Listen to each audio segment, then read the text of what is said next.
Thank you very much, Mr. Chairman. Thank you, both gentlemen. Director Coates, apparently the alleged call was prompted by the testimony of Mr. Comey that the FBI was conducting an investigation of the nature of any links between individuals associated with the Trump campaign and the Russian government, and whether there was any coordination between the campaign and Russia's efforts. In your capacity as Director of all the intelligence services, including many aspects of the FBI, are you aware of such an investigation?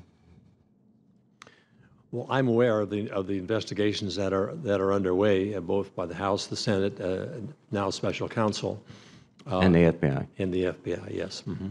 And do you have any reason to question the appropriateness of the investigations? No, I think these investigations are in place to get us to the right conclusion, so that we can move on with a known result. There are other allegations in the article which suggest that either the President or White House personnel contacted other people in the intelligence community with a request to drop the investigation into General Flynn.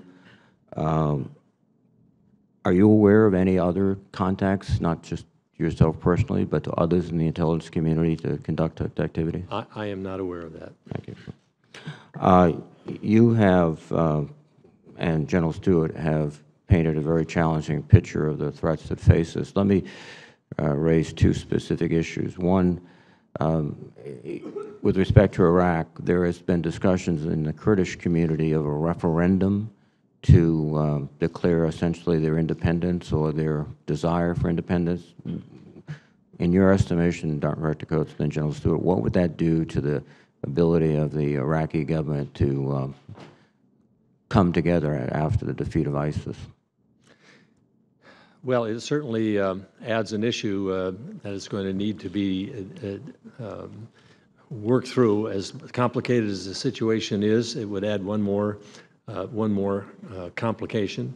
I would turn to General Stewart relative to the military aspects of that. Once ISIS is defeated in Mosul, the greatest challenge to the Iraqi government is to reconcile the differences between the Shia-dominated government, the Sunnis out west, and the Kurds to the north. Resolving the Kirkuk oil field and the revenues associated with the oil fields, resolving the ownership of the city of Kirkuk will be significant political challenges for the Iraqi government. Failure to address those challenges, coming up with a political solution, will ultimately result in conflict among all of the parties to resolve this and going back to what could devolve into civil strife in Iraq. Those are significant challenges. Kurdish independence is on a trajectory where it is probably not if, but when. And it will complicate the situation unless there's an agreement in Baghdad, an agreement that all of the parties can live with. So this is a significant referendum that comes up in October this year. Thank you. Director Coates, just for a moment going back, I understand that you feel that you can't comment on any communications between you and the President, but just hypothetically, if a president reached out to the Director of National Security and made such a request, would you think that would be appropriate? Mr. Vice Chairman, I made it clear in my confirmation hearing before the Senate Select Committee on Intelligence that my role and the role of the Director of National Intelligence is to provide information, intelligence information relevant to policymakers so that they can base their judgments on that.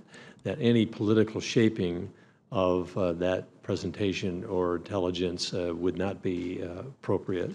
I have made my position clear on that to this administration, and I intend to maintain that position. Thank you, Mr. Director. Thank you, Mr. Chairman.